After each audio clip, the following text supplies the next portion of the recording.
Those tariffs against Mexico and China are all set to go into effect in just a matter of hours until President Trump announced a pause. Here's the latest. The president agreeing earlier today to a 30-day pause on the tariffs against Mexico and Canada. However, that 10% tariff ordered on China is still set to go into effect tomorrow. The news causing a roller coaster day on Wall Street. All the major indexes, the NASDAQ, S&P 500 and Dow finishing down, but not as bad as initially thought. Let's get more on where things stand tonight on the tariffs from Fox 5's Linda Schmidt live in studio. Hi, Linda. Yeah. Hi to both of you. You know, we could have ended up having a possible trade war with Mexico and Canada starting at midnight.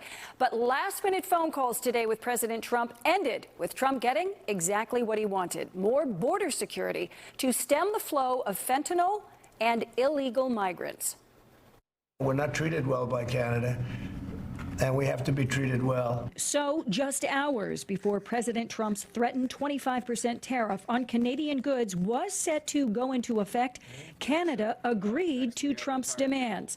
The president using economic pressure on both Canada and Mexico to crack down on the flow of fentanyl and illegal migrants into the U.S. Right now, it's certainly getting people to move. After his phone call with President Trump, Canada's Prime Minister Justin Trudeau posting on X that Canada is making new commitments to appoint a fentanyl czar, will list drug cartels as terrorists, and launch a Canada-U.S. joint strike force to combat organized crime, fentanyl, and money laundering. Earlier in the day, Mexico's president agreed to deploy 10,000 members of its National Guard to the border in exchange for postponing the threatened tariffs for at least 30 days.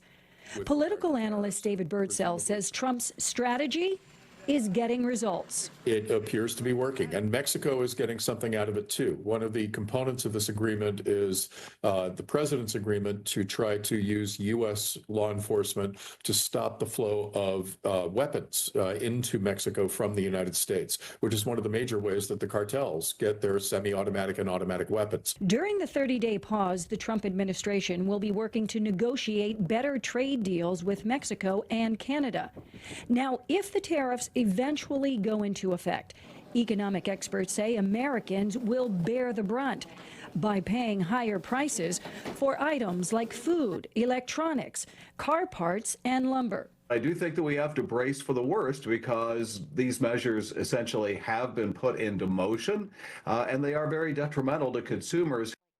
Now, the president has also threatened China with a 10% tariff on all goods, which is scheduled to still take effect at midnight. President Trump, though, is expected to speak with China's president at some point this week. Stephen, Natasha, back over to you. All right, Linda, thank you.